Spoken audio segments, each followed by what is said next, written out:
Hello, friends. Welcome to the third Men Cricket podcast. We welcome you back after a long hiatus. First of all, we would like to apologize for missing in action for the last couple of months. We were looking forward to going through the Indian Premier League season with all of you and see how the league unfolds. But as we all know, due to the unfortunate circumstances back in India and the second wave of COVID hitting the country, the league had to be cancelled and we were deprived of some good cricketing action. And both myself and Ravi also had to go through some pertinent issues with our respective families who were affected by COVID. Thankfully, everyone is recovering well and doing fine now. And our thoughts and prayers for the millions of families who got affected due to the second wave of COVID as well, and hope that we see light finally at the end of the tunnel now, and hope that India and the rest of the world come back to where we were pre-pandemic sooner rather than later. With that, I would like to welcome my co-host Ravi. How are you doing, Ravi? Oh well, it's been a probably I'll say a bumpy couple of last months, but yeah, nonetheless glad to be back. Paya, hope you're doing well. Yes, I'm doing fine as well. Good to see a lot of cricketing action back. Uh, been swapping multiple channels and probably been scrolling through multiple updates on the cricket apps. And last 1 week has been quite active with other solid some sporting action, be it the F1 at Baku or the French Open and whatnot. So, of course, a nice, healthy last couple of weeks, I'd say. And I think now is the time. We're just less than probably a week now from the World Test Championship finale. Been a long wait. Got here in probably the most utmost, dramatic fashion with that 2-1 series win in Border Gavaskar Trophy, or probably that if that never has happened, or probably if we just retain the trophy and never have won, maybe we wouldn't have been here. And I think it's an tale to tell, and now it's the right time to actually concretely close. Been happening with India in the last, I'll say, a lot of ICC tournaments wherein we've been pretty much dominating across, and in the final or probably on that very good day wherein you have to play solid cricket, we failed to do so. Be it finishing first in the World Cup standings and then losing out to New Zealand, and I think now is the right time to actually take that revenge. It's not just about taking that revenge against New Zealand.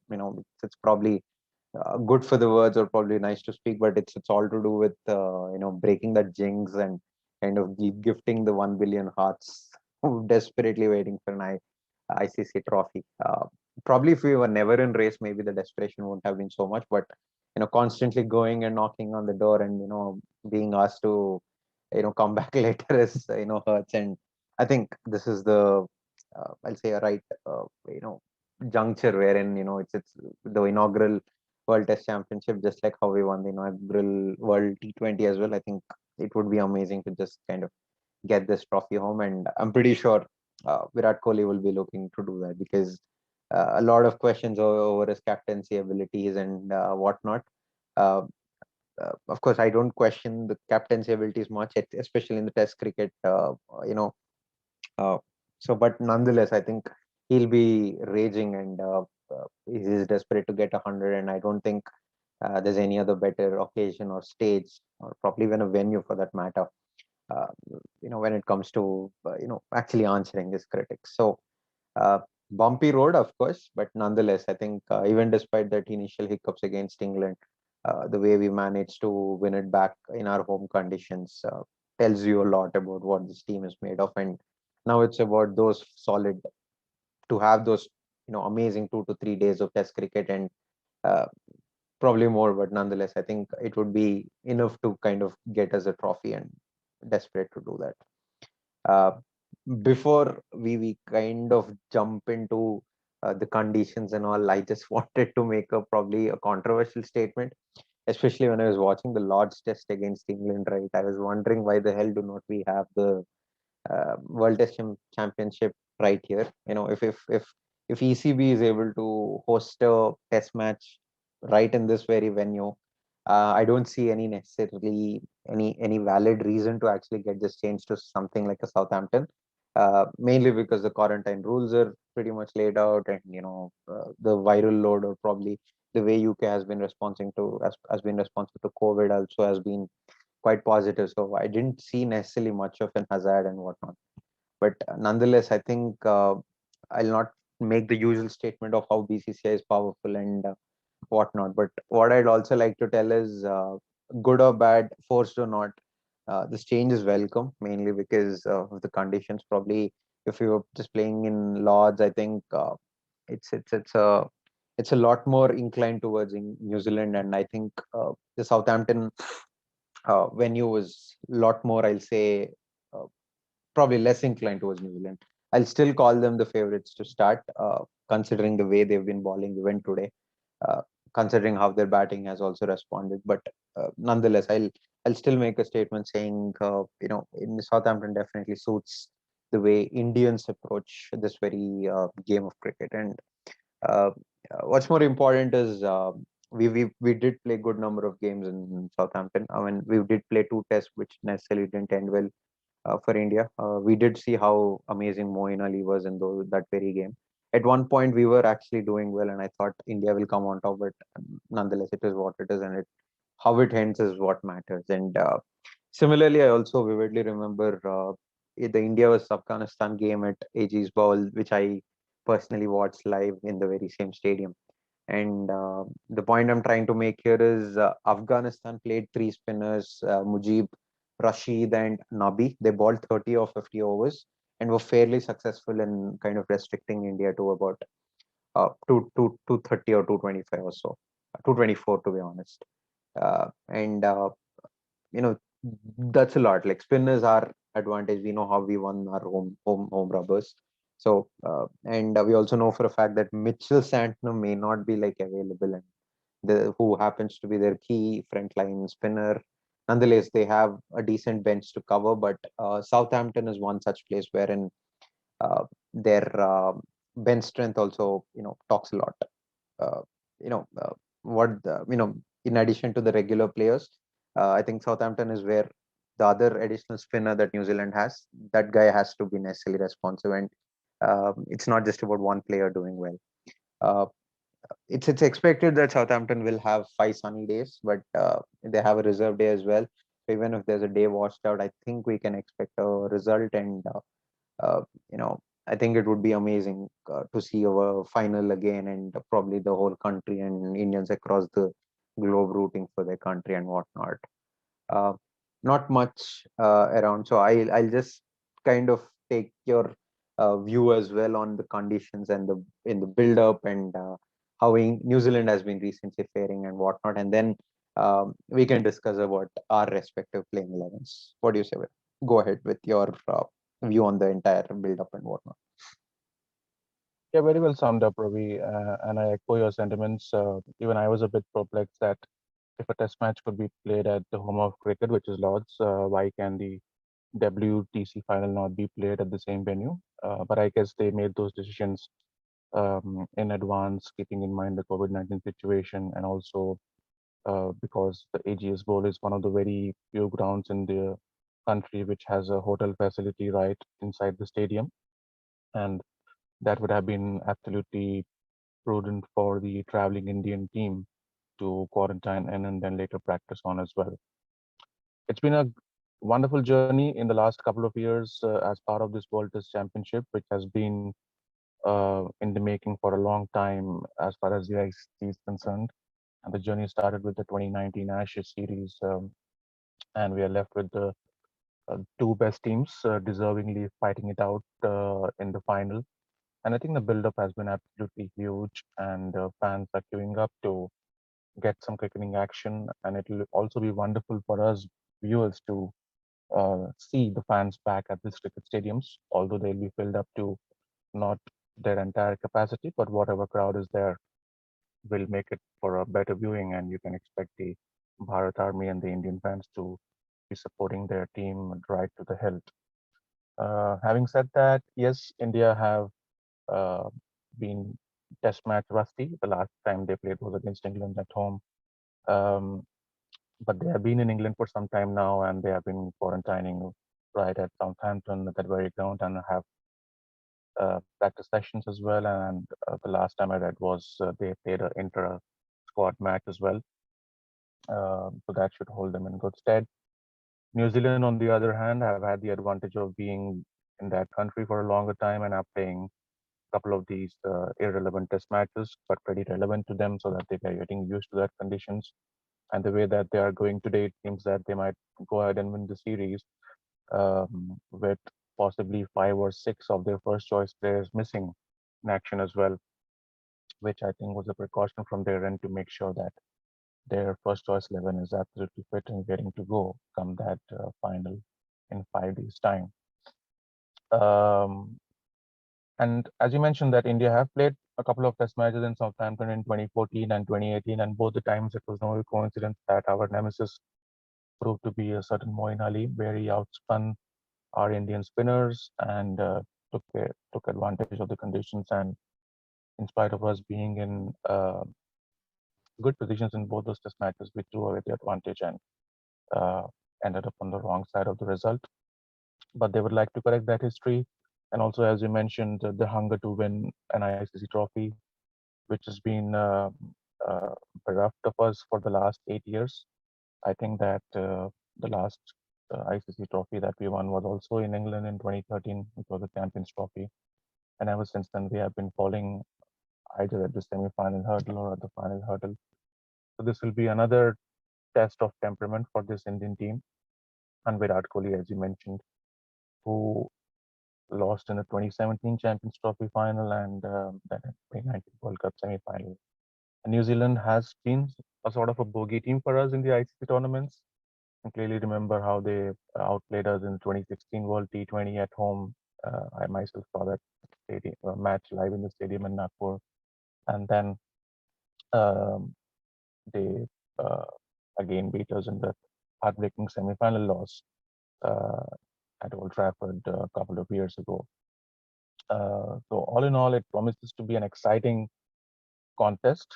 And as you mentioned, there was a bit of a heat wave going on in the UK, but they uh, forecast a mixture of rain and good weather in Southampton. But you never know with English weather, as they say, it's always fickle um, over there. But if it is sunny and the sun is out, then it's obviously going to assist the Indian team, wherein the pitch will dry up and assist the spinners as well. We'll discuss more about the makings of the sides as we discuss the playing 11s. But all in all, I would say that we should expect a cracking test match and a match that is befitting of a World Test Championship final. Uh, I would not want a one-sided final for sure, but something very competitive. And may the best team take the honors. Uh, so that those are my 2 cents on the build up to the final, and maybe we can look at discussing the playing 11s for the both teams. Oh, well, so I think a lot more lesser discussion is probably on India's playing 11 and the way New Zealand's, even the replacements have been responding, right? Like Ijaz was good. Will Young has scored a very classy 82, if I'm not wrong. So, uh, New Zealand will be at tougher, probably crossroads to select which guy and who not. But at least to start with India, right? Initially, I wanted to see Hanuma Vihari getting slaughtered, and considering his contestant and the experience that he's been having in the last 2 to 3 months. Uh, Fact being, the whole combination is where probably Hanuma Vihari will be left out, is what I personally feel. Uh, his contestant was okay. Other than probably a 50 or so, I don't think he scored 100. And also his last game was a bit disappointing. So a renewal, is it in progress or not, is a bigger question. But nonetheless, what necessarily happens is if we go with three seamers and two spinners, considering the Southampton lineup, sorry, Southampton conditions, I think uh, the five slots are right there. And thankfully, we are blessed with two spinners who can bat really well, beat Ravindra Jadeja and Ashwin as well. So my playing 11, I think, will be pretty straightforward. Rohit and Gill to open. Gill scored a very nice 80 today in the warm-up game. And Pujara at 1 down, Virat at 2 down, being the captain. Ajinkya Rahane probably, uh, I'll say, at least going with the current form, I think he's on the weakest side, at least with respect to our top six. Nonetheless, I'm pretty sure he's done always well in England, and I think he's as a classy batsman, and then we can definitely expect him to score big runs. Pant to keep followed, and then Jadeja, Ashwin. The three seamers that I'd like to really see raging would be Mohammad Shami, Bumrah, and Ishant Sharma. Uh, Tough to leave out Siraj, someone who can hit the ball, hit the deck hard, and actually, go ahead. But uh, Ishant has immense experience and happened to have a very good game today. I heard he's been the pick, and he picked about 3 for 32 is what I read. So of course it is what it is. I mean, Shubman Gill also has been in some poor form of late with his England Test series at home, and also subsequently the IPL series as well, wherein he's not necessarily been getting good uh, uh, knocks. But nonetheless, we know what he could do in pressures and intense situations. The Gaba Test was won by him in the fourth innings, wherein he made his dream, scoring the classy 91. And then, of course, the other youngster Rishabh Pant also picked it up from there. Nonetheless, so I'll definitely go with Shubman Gill. I don't have many questions. I mean, there are a lot of people talking about maybe we should slot in Mayank, but I'm quite clear that Shubman has to be trusted, and he should be uh, playing that very game. Uh, so that's my playing 11. I think Ashwin and Jaddu would be very key, very key, and New Zealand's also definitely there. They're probably uh, their weak link will definitely be spin, and it would be interesting to see how would they necessarily play. To be honest, other than Kane Williamson, not many of them have immense experience in against or probably against Indian spinners. To say, of course, Ross Taylor did play a bit, but nonetheless, I think Kane is an amazing player, and it would be very, uh, you know, Indians would be waiting to see if he'll be actually able to be making the final 11 with respect to fitness issues. Even if he doesn't make, I mean, his off late test form has been concerning. So I'll definitely not be a very happy person, or probably I'll definitely not think to be a danger evaded and whatnot. Of course, he's an amazing classy player and a New Zealand legend and whatnot. But nonetheless, even without Kane, they're quite testing, isn't it? So that's my view. Coming to New Zealand, I think Devon Conway has been terrific. He should be slotted in. Tom Latham would be playing. Would be interesting to see. I mean, three. We still have a week to go, so or probably 6 days to go. So we don't necessarily know yet about what's the scene with respect to Kane Williamson. Depending on that, probably Will Young may or may not get a game. Ross Taylor, Henry Nichols, Tom Blundell, and then Daryl Mitchell maybe or may not be. Uh, Matt Henry, Trent Bolt, Ajaz Patel, and Neil Wagner. I think, out of all these, right, there'll be another player who will be slotted, and that will be Jamieson definitely. Would they be going with four frontline seamers and just one spinner and probably uh, Ajaz Patel? That would be interesting to see. And in if that is the case, maybe Daryl Mitchell will miss out because we know what kind of havoc Matt Henry can create on those tracks. So has been pretty good in this test as well against England. So it would be very interesting to see what their very own combination will be. And I think they'll not necessarily have one extra spinner and lose out on the firepower. I personally think they'll go with four seamers and then and also have Ajaz Patel. And then maybe expect some amount of batting from them as well. So all in all, I think I'm still inclined to say that New Zealand will start as favourites, with or without Kane Williamson. That's how I rate this New Zealand team to be. Uh, Seam and bounce or swing, and probably that's where we'll struggle. And uh, of course, while Southampton still happens to be one place wherein we've done well, at least with respect to limited over cricket. One against South Africa the last time around, one against Afghanistan as well. Nonetheless, this would be a very fresh game, a different format, and the final related nerves will also probably set in, and it would be very interesting to see how the boys will approach the piece. I think there's some amount of not having much clarity as well with respect to players availability, but that seam attack is deadly, and trust me, uh, we we we definitely need to have our top game to actually see this through and win it. Draw is unlikely. I'm definitely sure that the series will be shared by either of them. Until and unless we see 2 to 3 days being washed out, I think a draw is highly unlikely. And uh, you know, fingers crossed.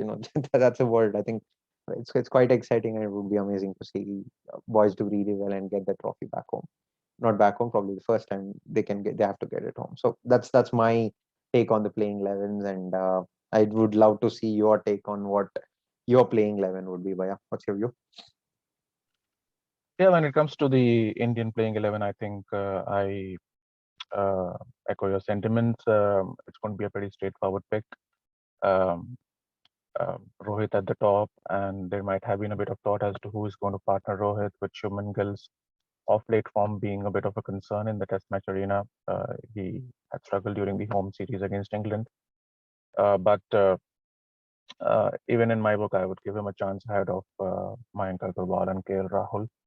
So Rohit and Shubman will be my openers, and I think the way they will play against the moving ball against the likes of Tim Southee and Trent Bolt is going to dictate how India's fortunes turn up in this Test match. Because that's going to be the true test of character for both these openers, and more so for Rohit as well, who has been absolutely wonderful against pace and bounce. But the only last question mark against his Test match batting credentials is his ability against the moving ball. So this will be a nice test for him, followed by the 5 Test match series against England as well. And the way both of them start is going to set the tone for India. And the usual suspects in the middle order, um, Pujara, Kohli, and Rahane at 3, 4, and 5, Rishabh Pant at number 6, Ravindra Jadeja at number 7, and Ravichandran Ashwin at number 8. And I would like to view Ravindra Jadeja not as a second spinner, but as the all-rounder in this team, because I think he is the number one all-rounder across all the formats. Mhm. Period. Even better than Ben Stokes in my book at this point That's of true. time, and he is the actual three-dimensional cricketer who will contribute with the bat, ball, and do something magical in the field at the time when it is needed. Mhm. And then your 3 frontline seamers, straight away picks Bumrah, Ishant, and Shami. Yes, with the way Siraj and Shardul have performed in Australia, they would be hard done by, but this is an important match. You got to keep the emotions aside and play horses for courses. And this is a pretty much straightforward first choice 11 that India would look to play. And the only thing I would think otherwise is if they see an absolute, green track on day one of the Test match where it is hard to distinguish between the outfield and the pitch, then I think they might take the call and say that we need 6 proper batsmen in there, and they will go with only 4 frontline bowlers, I think, who they feel can do the job. And in that case, I see unfortunately Jadeja missing out, and somebody like Hanuma Vihari or a Mayank Agarwal starting in at number 6, just to strengthen that batting core is what I feel like might happen, but that is unlikely. Although in ICC tournaments, it's the prerogative of the ICC curator, Andy Atkinson, and his team to prepare the pitch. So what kind of pitch they go ahead with is remains to be seen. Um, and first innings runs is going to be the absolute key for India. They put up runs on the board in the first innings, 275 or more. It's game on for them. So that is with respect to the Indian playing 11. When it comes to the New Zealand playing 11, like you mentioned, it's been so heartening to see their bench strength. Unlike India, unlike a country like India, New Zealand do not have the luxury of having such a large pool of players, being a small country to choose from. And when you consider that in the second Test match against England, they have rested 5 or 6 of their first choice players, and they are still on the verge of winning that Test match, shows how their domestic cricket has evolved over a period of time and how battle hardened their next generation of players have also become. and Devon Conway has been like a breath of fresh air for them. So he should be partnering Tom Latham at the top of the order, two left-handers, something that Ishan Sharma might enjoy bowling at first up with the new ball. But Conway has been a sort of a revelation on this England tour, and I don't think anybody is going to break his record of scoring a double hundred on debut at Lord's anytime in the near future. And then at number 3 and 4, the main fulcrum of their side, Williamson, followed by Ross Taylor. I think that it was more of a precautionary measure that Kane Williamson rested for this second test match so that he is absolutely fit when it comes to the all important WTC final. Henry Nichols at number 5, he's been in good form as well, and he's been scoring good amount of runs for them at test matches in the last couple of years. It'll be unfortunate for the likes of Will Young to miss out, but you can only slot in so many people. At number 6, provided he's fit, BJ Watling would certainly come into my side. Otherwise, Tom Blundell will play in front in place of him if BJ Watling is not fit. And BJ Watling, I think, would do everything in his powers to make sure that he's fit because he is retiring after this tour. So technically, this will be his last test match.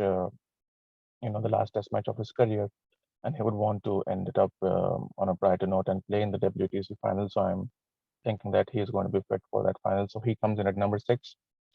The only point of contention, as far as I'm concerned, for New Zealand is the number 7 slot because 8, 9, 10, 11, I think they are going to go ahead with a four-prong pace attack. And Mhm. my four frontline seamers would be Tim Southee, Trent Bolt, Kyle Jamieson, and Neil Wagner. It'll be unfortunate for Matt Henry to miss out. I think the toss-up would be between Tim Southee and Matt Henry. Absolutely. Yeah. It's a nice headache to have. Tim Southee was the record-in-chief in the first Test match, and Matt Henry is proving to be a handful in the second Test match. And he um, bowled brilliantly in that World Cup semi-final against India as well.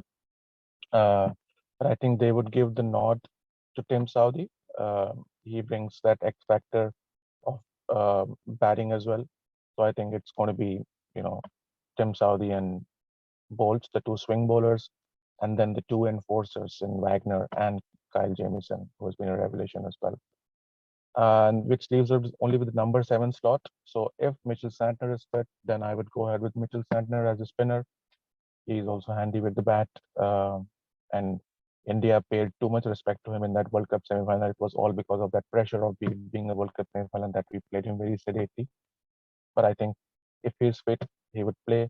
If he's not fit, then the toss-up would be between Ajaz Patel or whether they want to go with somebody like Darren Mitchell or Colin de Grandhomme as well, the seam bowling all-rounder. Um, I would definitely like to have variety in the attack. So if Mitchell Center is not fit, then I would straight away go for Ajaz Patel as a lone spinner. But if they want to go for a seam bowling all-rounder, then it would be a toss-up between Darrell Mitchell and de Grandhomme. I would personally go for de Grandhomme. So in my playing 11, the number 7 is the only concern that I'm having. So this in a nutshell is both my playing 11s. So true. I think the spin bowling duties will largely also be shared between even probably Kane Williamson if he's fit. Maybe some amount of bowling from Ross Taylor as well.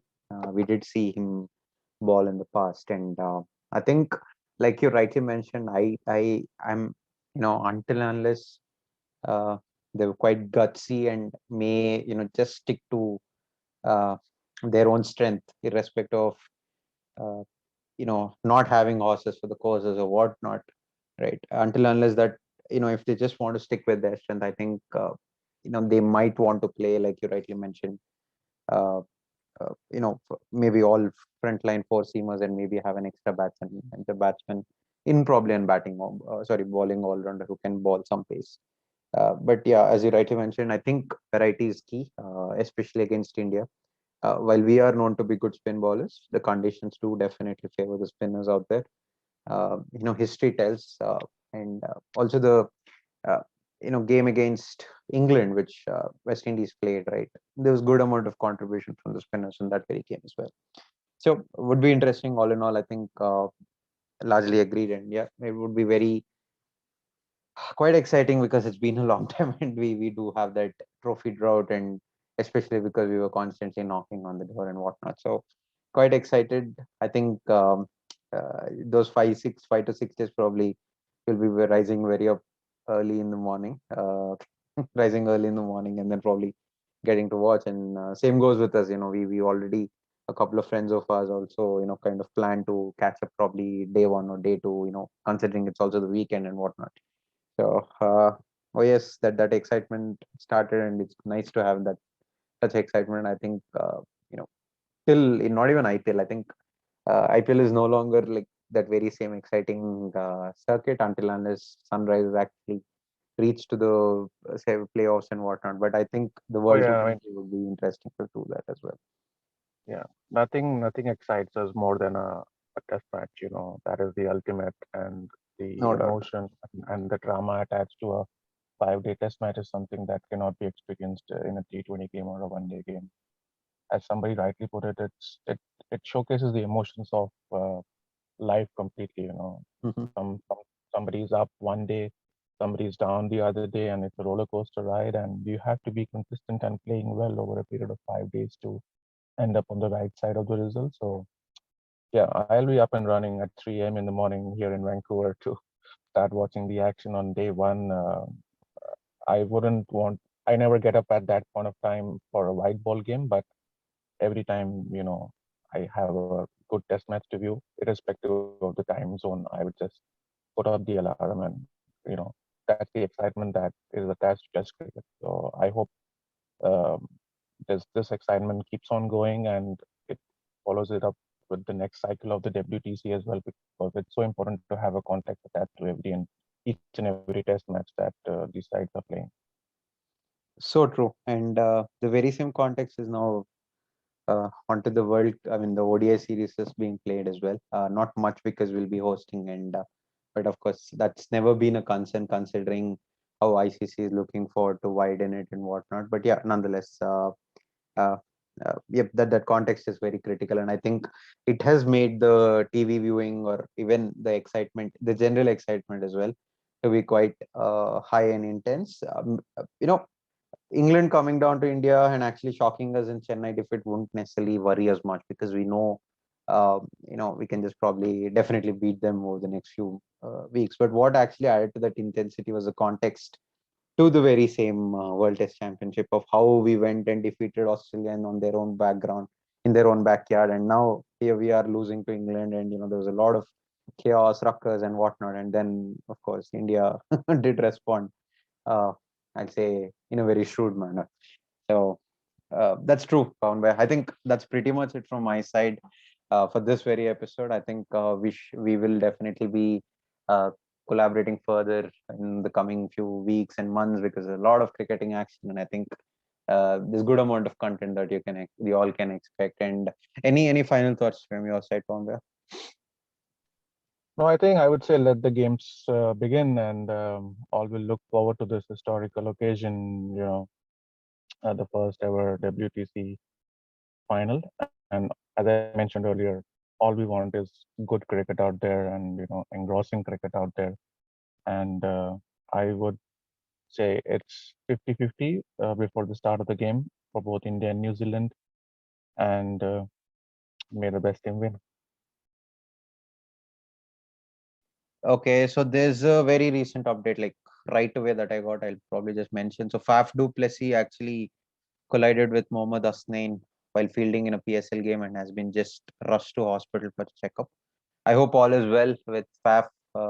And oh yes, I think not a great news to read, but nonetheless, I think I just thought I'll kind of mention this over. And yeah, that's pretty much it, guys, from us for this very week.